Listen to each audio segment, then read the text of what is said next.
It is a great honor and a privilege to introduce Robert Bart Slager. We're here in your beautiful home in Edgware. And Robert, you were born in the middle of the war in Amsterdam. In secret. Because Jews were not allowed to go to hospital anymore. So I was lucky. My mother knew a doctor who had a home near the Vondelpark, which is right near the center of Amsterdam. And I was born there like about 20, 30 other Jewish children secretly. And after a week I was taken by the resistance movement. I think some students put me in a suitcase, took me in secretly in a train to Delft. And I was hidden there by a Protestant Calvinistic family called Bakels, originally from Friesland up north. And I stayed there in secret. But then apparently after a while it became known that they were hiding an Israelite.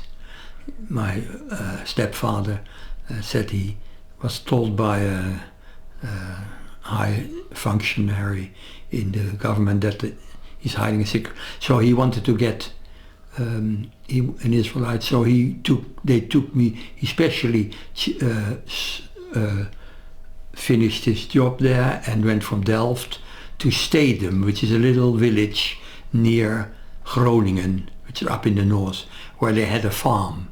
And for the rest of the war, I stayed in the farm in Groningen, Stedum. So Robert, could you tell us a little bit about your parents, your father? You have a picture of your parents? Yes, this is a picture of my... And this is the only picture you have of your mother and your father? Yeah, after the war there were very little belongings left. And my father was living in the middle of Amsterdam. And just before I was born, he was taken by the Germans to Auschwitz, and he was murdered in Auschwitz. My mother didn't go because there was a problem with the administration. They had some problems with the administration side of it, and she didn't go in with the transport. She was refused. She volunteered to go as well, but they said, no, you're not written properly into the system. You have to wait. She wasn't registered. She wasn't properly registered, and that saved her life, and so because then she went into hiding, and as she was not looking Jewish, and like me, I'm not looking Jewish, she for the rest of the war, 2-3 years, she was a cleaner lady in homes of non-Jewish people.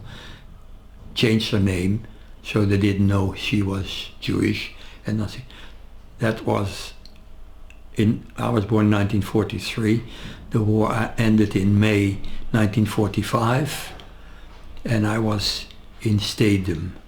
Now my mother was looking for me when after the liberation, and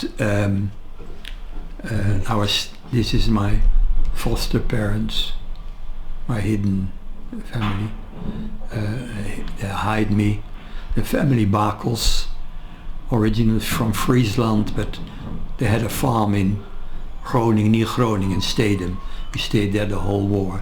Now my mother tried to find me, and there were no really written records because it was too secret and too dangerous to have records. So she went on her bike, by the way, without tire, because there were the Germans stole everything from Holland. They robbed the country blind. We didn't even have tires on bikes because they took it away for their own use in the German army. They took everything away from us. So she went on a bike without tires, drove all over Holland for about 2-3 months to find me. And just by accidentally, she was in a town next to Groningen, and she met a guy there, and she's talking. She said, I'm looking for my son who was hidden by a family from around here. She said, the guy said, my brother was hiding, is hiding or was hiding then, an Israelite. Maybe it could be him. So he gave her the address. She went on the bike from the little town to the other little town and introduced herself. And she said, I am, maybe it's my son. He said, oh, how about, well, he said, what is his name? Robert. She said, yeah, that's Robert. That was written apparently on my breast, something, Robert. So they said, oh, sounds good. It sounds like you're really genuine. So my mother came to see me, and then they said, have you got other proof that it could, can you prove that's your son? She said, yes. He got a birthmark on his toches. His backside. And that was indeed the case. They said, you must be the mother then, because nobody else knows. And she went to come to see me, and then she came regularly every sort of 3-4 weeks to visit me from Amsterdam. It was a long way. And I called her auntie. They said, it's your auntie. And after a few months, after about half a year, they said, now we must come to the truth. And they told, because I was only 4 or 5 years old, they said, this is really your mother. And I went, ah! They said, what are you so happy about? I said, I got 2 mothers now.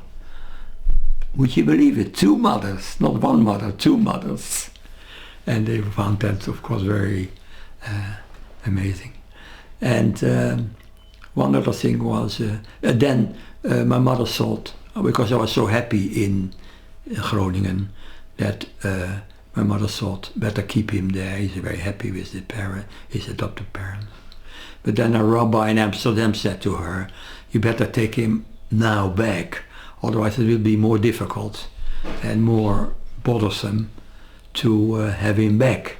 And she went to Groningen, and she took me back to Amsterdam, which the Bakels, my step-parents, were regretting very much so, because they were very attached to me. I was a nice young man.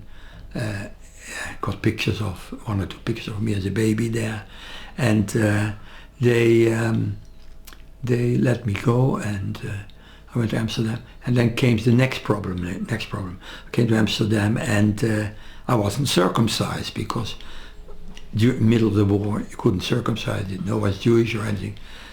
And I got circumcised when I was about 5 or 6 in Amsterdam in the Jewish hospital. And hindsight, I was lucky in a way that I wasn't circumcised, because the Bakels were forced to have a German officer in their home, to stay in their home, and he always passed by daily my crib, you know, where I was sleeping and all that sort of thing. And I looked very non-Jewish, blue and blonde and blue eyes. And even if he would have seen the rest of my body, I wouldn't have been in danger, because I wasn't circumcised. So that was a good thing to happen to me. And then I became part of the Amsterdam Jewish community. I went to Jewish primary school, Rosh Pina, and to the high school, where, as it so happened, the only relative we had left after the war, an uncle, was there. He was Jacobs. My mother was from Jacobs. And he was the head of the high school, and they took me in, and I had a very happy life after the war. Remarkably, nobody was talking about the war, because it was so sensitive and so hard. Pardon? Traumatized by everything. So my mother hardly ever talked about it. If I asked a question, she started to cry, so I didn't ask much about it. And so there was a very well-known fact that the whole class, with about 20 kids, were all hidden children and saved one way or the other. But we never talked about the war till, later, the 1960s. It started really dawning on us, and when the old generation was passing away, we found it our duty to make up historical.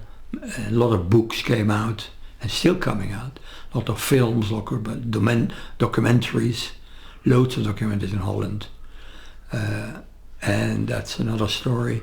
But so it developed into a knowledge. And we had, after 1960, we had a survivor center in Amsterdam where we always met regularly and got in contact with each other. And Robert, can I ask, what is your earliest recollections? What do you remember? Well, that is difficult because I was only, when I was born, taken to Groningen after Delft. Delft, famous town for China, by the way, the China thing, cutlery and things. And in Groningen I was in the farm. Nobody knew about my background, only the priest, the top priest in the church, the Protestant church, just over the road from us, knew about me. He was the only one. And because we went every Sunday morning, I went with my step-parents to the church. And I was there as an Israelite, but nobody knew about it, only the high priest knew about it. And you were taken a week after you were born to Delft? A week after I was born, yeah. And the family, if you could show the picture again, it's a remarkable... This is a remarkable family, obviously, because it was very dangerous for them, because if they were found out that they were hidden a Jew, they could be sent to a concentration camp themselves. Or killed. Or killed straight away. And what were their names? Bakels. And do you remember their first names? Yes, because what happened, we stayed very friendly with them after my mother took me back, and they were like my second parents. And every summer, every holiday, I went to them to stay with them on the farm, and we stayed very close to each other. So that was a very nice situation, because a lot of hidden children were in dispute with their hidden family, because they regretted it, or they wanted to stay, because my hidden parents were very sad that I left them, obviously. And what were their names, their first names? There was Bakels, Monique,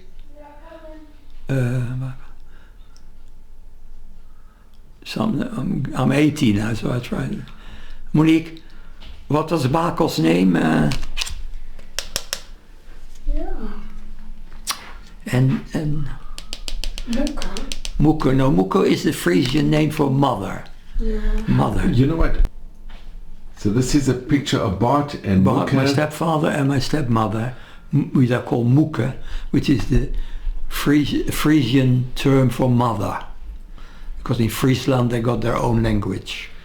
And they were very kind to you. They were like parents. They couldn't, they had no children of their own, and they were so happy to have a baby, because they asked the resistance for if they could hide a child, and they thought I would be a youngster of some age, and they came with a box. They opened the box, and I was in there, a week old. So that was a surprise, surprise. Robert, do you remember meeting your mother? Do you remember when yes. she came? Well, I don't know whether it was the first time she came, but because we came regularly, and she came regularly before she took me back to Amsterdam, I remember it well. You remember the encounter meeting your mother? Yeah, sure, yeah. You were still small. You were still... I was 4 years old. Is that one of the first recollections that you have? Yes. And they were happy. You were happy with the family. I was very happy. They were I was a bit shocked when my mother took me to Amsterdam, because they were like parents. They were as good as gold. What do you want to say? And when you met your mother, you were on a horse? Yes, funny, my wife reminded me. I was sitting on a horse because I was in the middle of the farm. And the first time my mother put her eyes on me was when I was sitting on a horse. we had in the farm a lovely kitchen, and I was in admiration of that. I thought that was a big house, and when we went back, it dawned on me. For example, I was in the kitchen, it was very small, because as a little child you think everything is very big. But then it struck me, the house was small and the kitchen was extremely small. But I thought in my first memories that it was a massive kitchen overlooking the farm. Yeah. And Robert, can I ask, the picture that you have of your parents, how did that picture survive?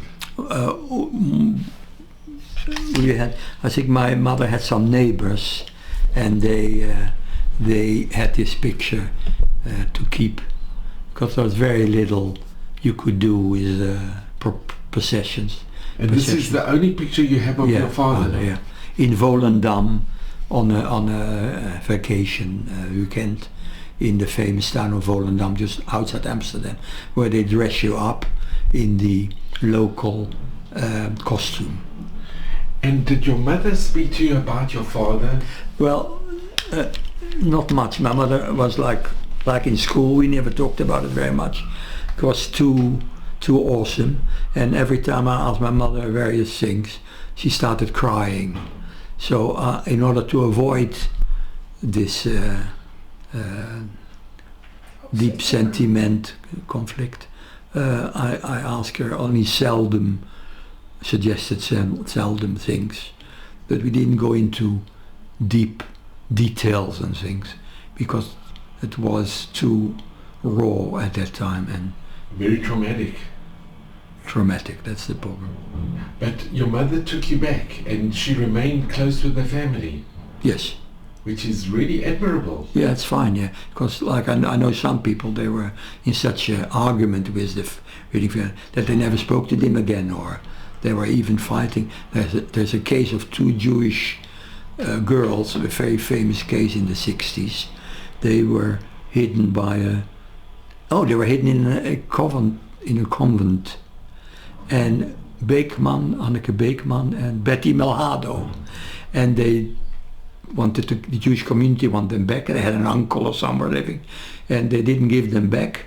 And they were converted to Christianity, and they just stayed as Christians and never went back to the community as such. So that was a dramatic, sad moment for the Jewish community. And that's very sad. And Robert, when you went to school, how did you react with other children? Like I said, we didn't talk about it. So, we were very close and we were very nice to each other, but we never talked about the war. We didn't know. As a matter of fact, one of my best friends, I never even knew how he survived the war, and he told me years later, about 20, 30 years later, that he was one of the children smuggled out of the Jewish orphanage in Amsterdam, opposite the center where they kept all the Jews, the Hollandse Schouwburg, where they kept all the Jews before transportation to the camps.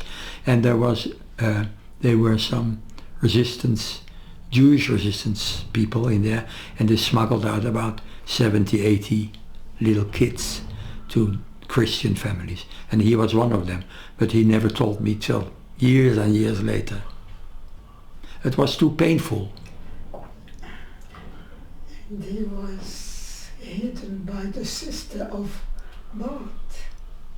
Oh yeah, the coincidence was also that one of the kids I was in school with, years later we talked about it. That is Luc, that's Luc van Gelder, a very nice guy, and he told me I was hidden by a family. I said, oh, what was the name of it?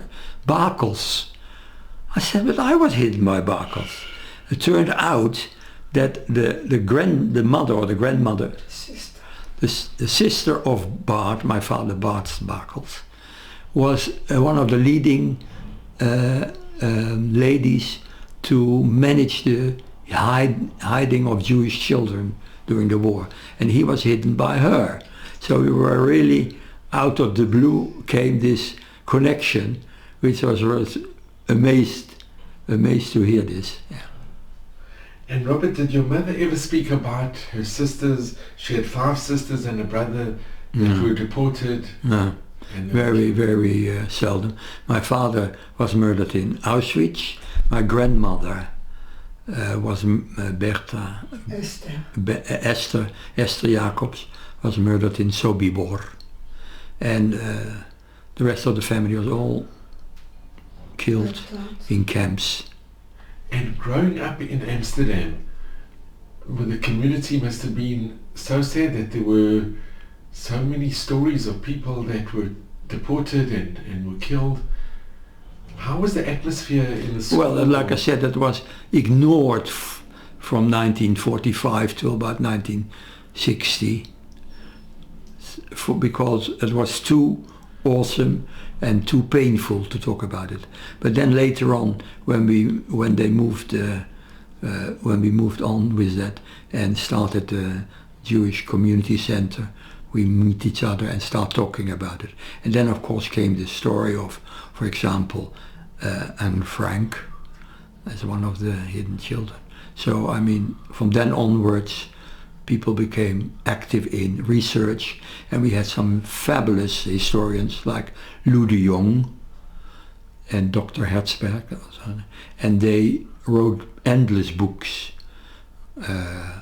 about the war, about the developments in the Jewish community in Amsterdam and in the whole of the Netherlands. And it's a terrific documentaries, and it is all in the historical center, the War Historical Center in Amsterdam, who have now just opened a new war museum right near Arches, the big zoo, which is the Jewish quarter, where also the Portuguese synagogue is. And they have used the memories from survivors, taped it and have it all laid out, and you can look it up on the internet, war documentary Amsterdam, and you can find all these names and people. And of course now, especially the last few years, we have now a very moving monument in the middle of Amsterdam, right next to or within the Jewish Community Center, near the Portuguese synagogue, called the Namen Monument, the Names Monument, on which a big walls are built near a park, and there are the names of 100,000, more than 100,000 Jews who perished during the war, and their names are all up there and can be seen and visited. And Robert, if you could show a picture, this is a picture of your mother. This is my mother. Was this after the war? This was after the war, yeah. In the 1950s. How did your mother make a living? How did she support you? Yeah, well, so that was a problem. And lo and behold, she was always very interested in education and young people. So, and my only uncle, Hartog Jacobs, was the head of the Jewish Education Center. So with these contacts, she became dinner lady in the Jewish school. And even now, if I talk to people, survivors and whatever, about her, I say, oh yes, I remember your mother. She was always a very nice lady, helping, very helpful and very attentional, because we had children, Jewish children all over Amsterdam, living everywhere, and we had a bus service, a coach service, which she also arranged. She was a guide in the coach to bring people from left, right and center into the school, and then she started preparing the lunch, which is mainly a bottle of milk and a few eggs probably, and that was it, and helping children with their various problems. So she was very liked. Lena Jacobs. And did your mother ever open up to you later on? Not really in a detailed way or a big way, because it was too Too painful. Too painful, that's the right word, too painful. And she was hidden by also righteous Gentiles. She was when my father was deported, she had friends in the resistance, and they made a illegal secret sort of pass with a wrong name, and she used that, and she pretended herself to be a non-Jewish lady, because she was like, as I said, like me, non-Jewish looking, wouldn't dream of thinking she was Jewish, and she worked in households, looking after children.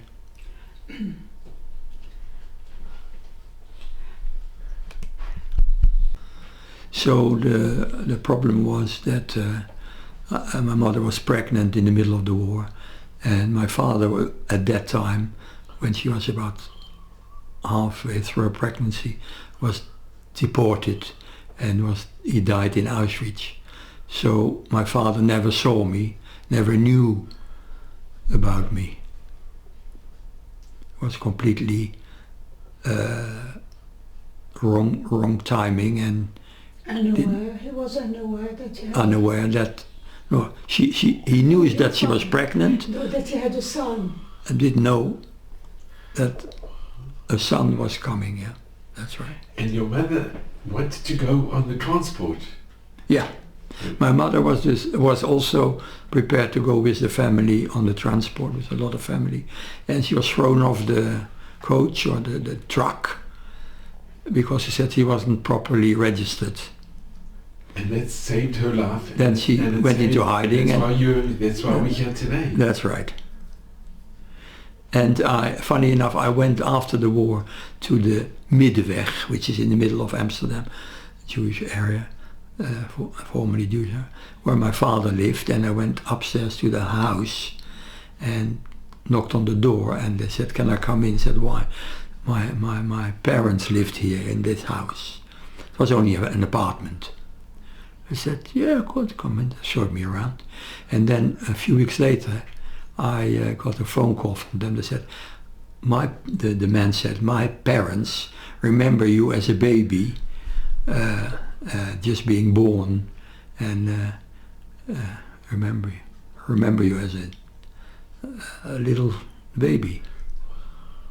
Yeah, that's the story. And Robert, have you ever been to Auschwitz? No, I couldn't bring myself to, though of course being member of the Holocaust Survivor Center in Holland and in London, I never could bring myself. I had many friends there who went regularly to camps. The only camp I could bring myself to was Westerbork, which was near the German border, where the Jews were gathered before they were transported to the concentration camps. I went in there, looked around, and then I was,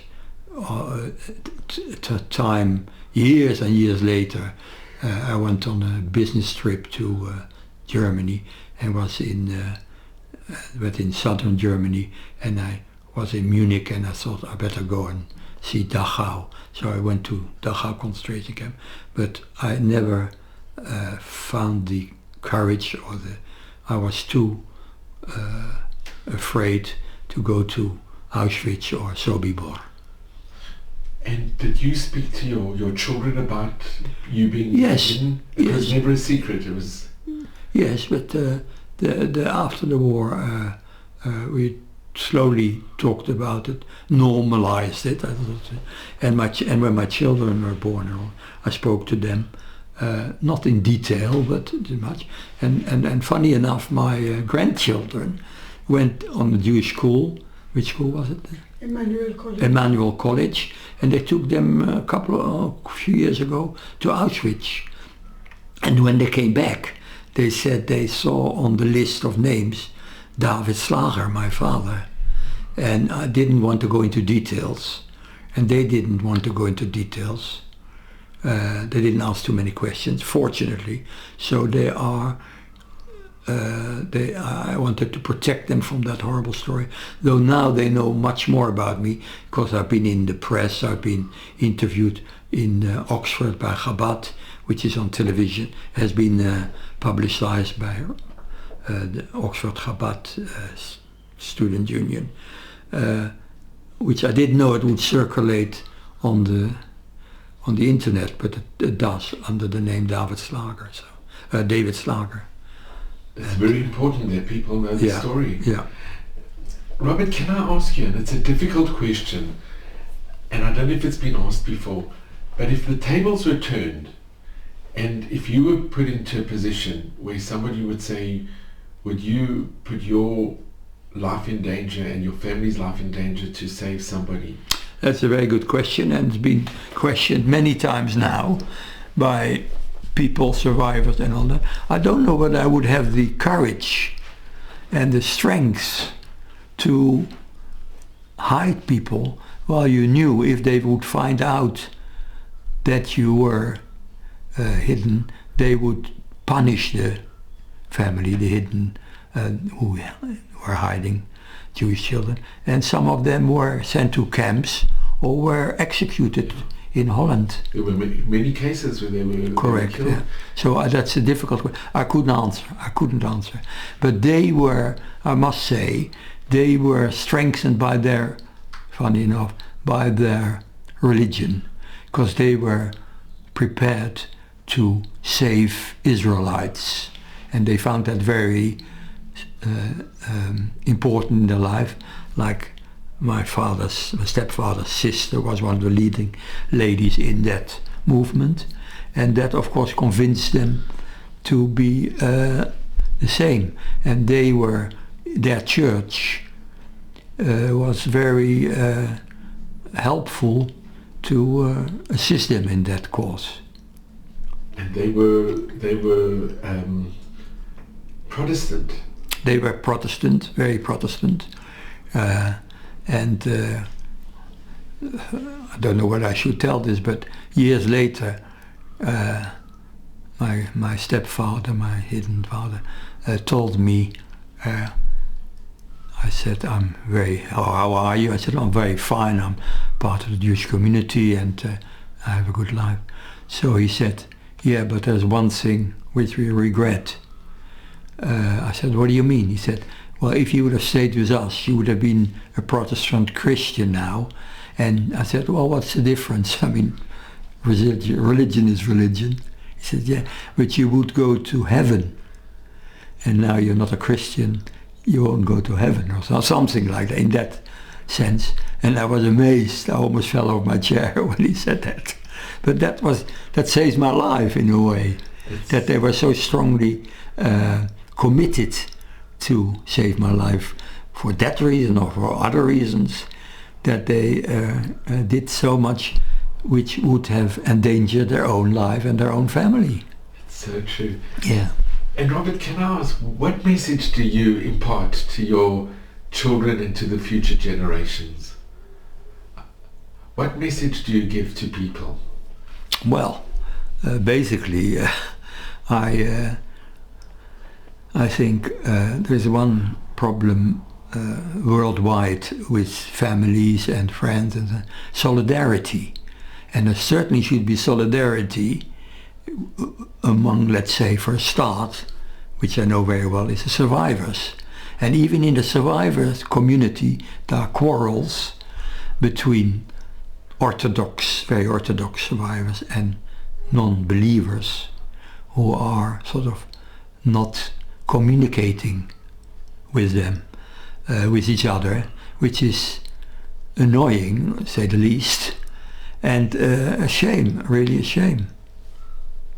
So tolerance, to be more tolerant. Yeah, and I mean, and that is of course visible, well, over the years, especially now, with all, wherever you look in the world, with there are problems with among religious people of the same religion, killing each other or hating each other in the same religion. So that is very sad. was going to say something else, I forgot now.